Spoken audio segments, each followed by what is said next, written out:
That is actually nice. Small snip. There you go. Yeah. Make a good one right here. Thank you. One more back here. Thank you. Exactly. So much. Thank you guys. Slightly right.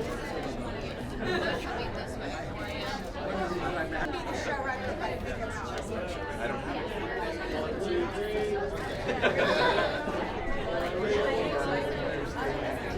That's the one, by the way.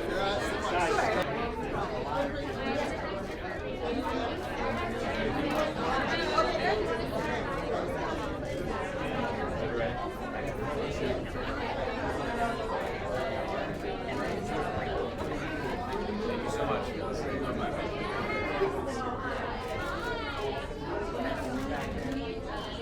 Enforcement, we had such an amazing breadth of research that we felt like we didn't need to go there. We did, however, reach out to all the family members that we could. So I think we sent over 30 letters, emails, phone calls. Most didn't get back, and they either didn't get back because we just had old information for where they were. They didn't get back because they just didn't want to talk to us. But the 5 family members that did touch us. Don't worry, I'm just gonna take them.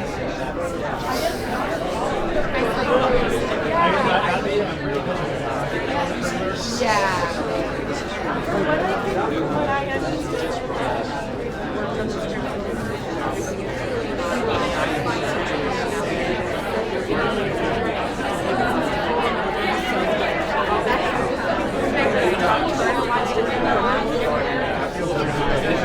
I know. But it really was about kind of celebrating.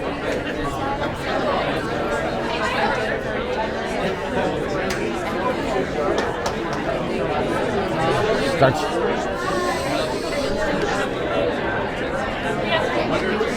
Oh, thank you. Thank you.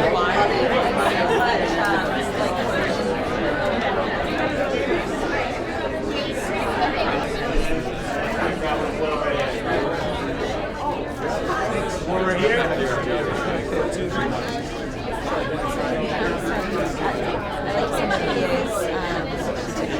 It's in the.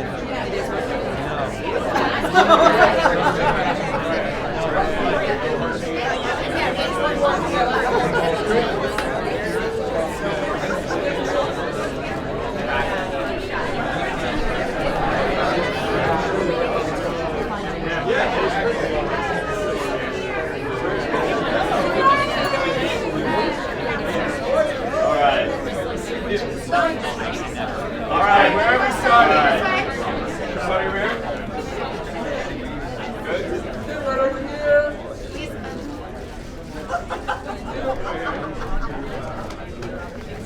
All right, guys, everybody right here? Thank you. And then right here, please.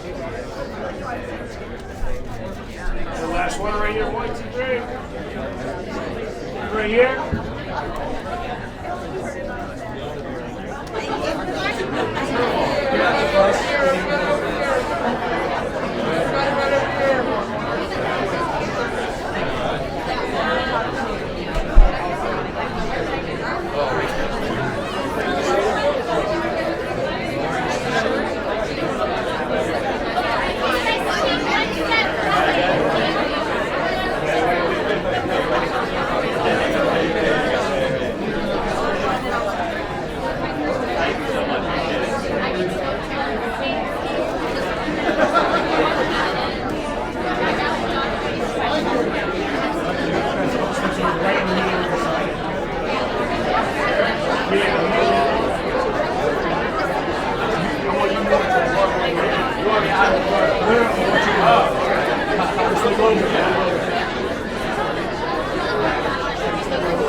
Last one, 1, 2, 3.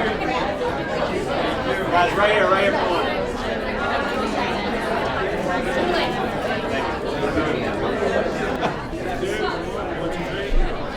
Yeah. 1, 2, 3. Last one. Pop in. Grab on the mic. You need to come down a tiny bit.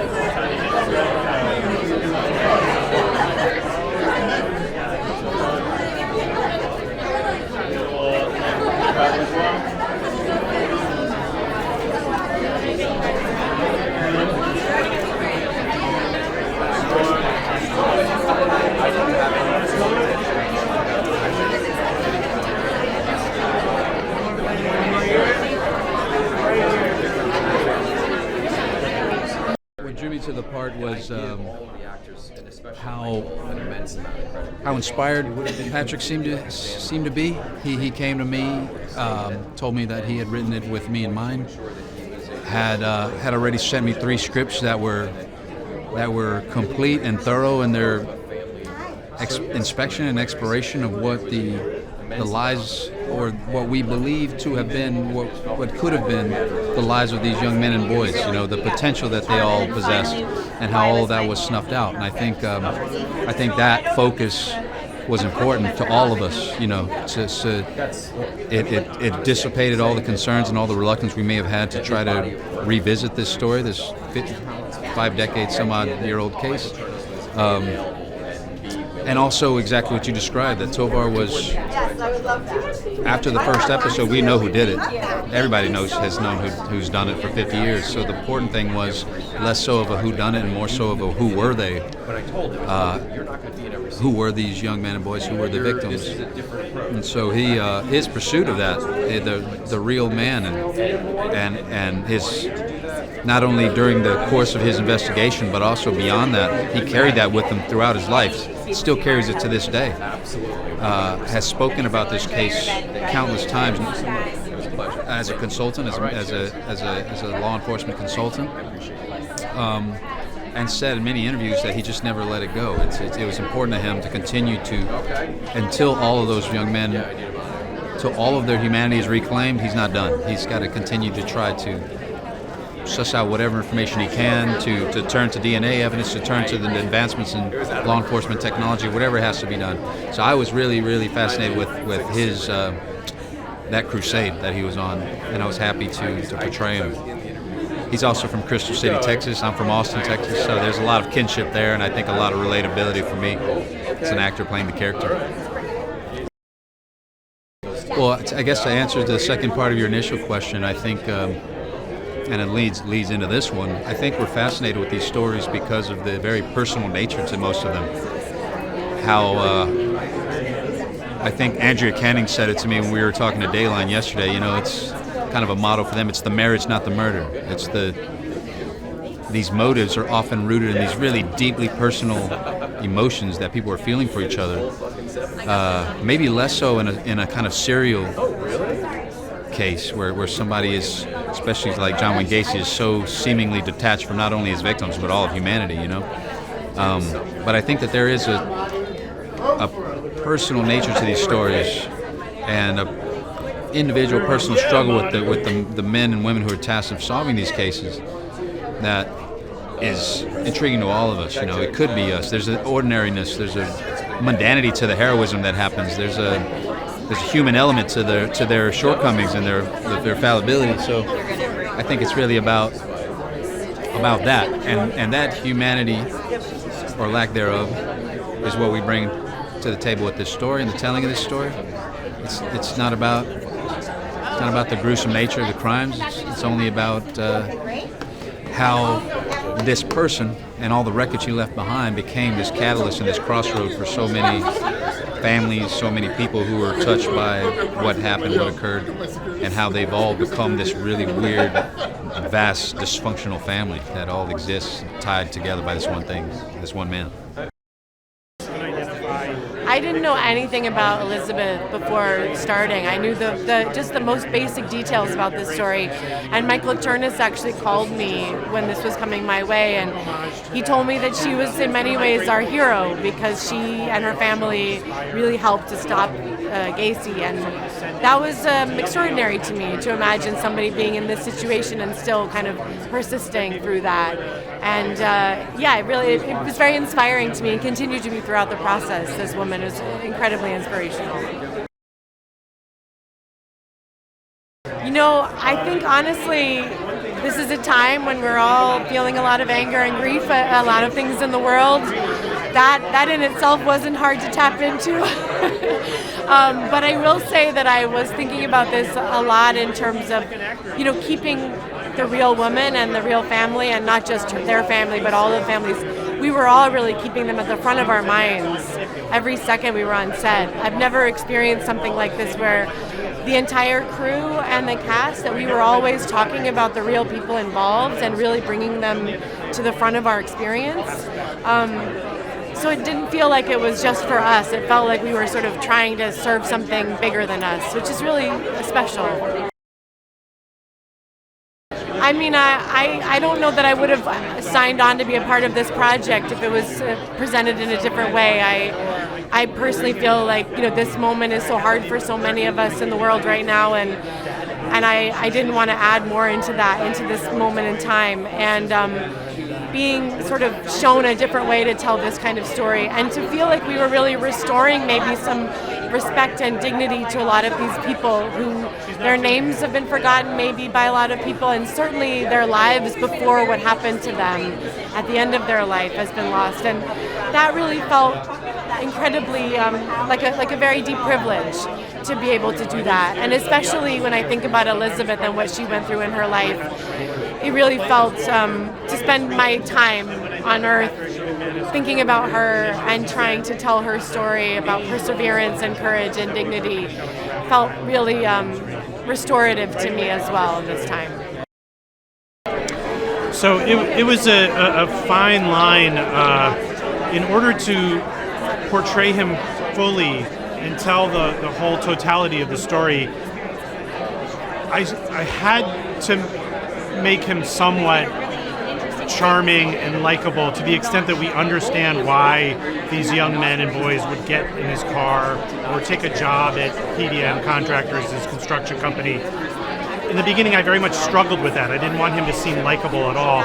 But our showrunner and executive producer, Patrick McManus, eventually said to me, no, that's what you have to do, because then we as an audience will understand. We'll start to be seduced by him and taken in by him, and then the mask will drop and we'll see the evil that lived beneath the mask. And so that was a real challenge, because in no way did I want to glorify him, certainly, but not even really give any kind of sympathy to him.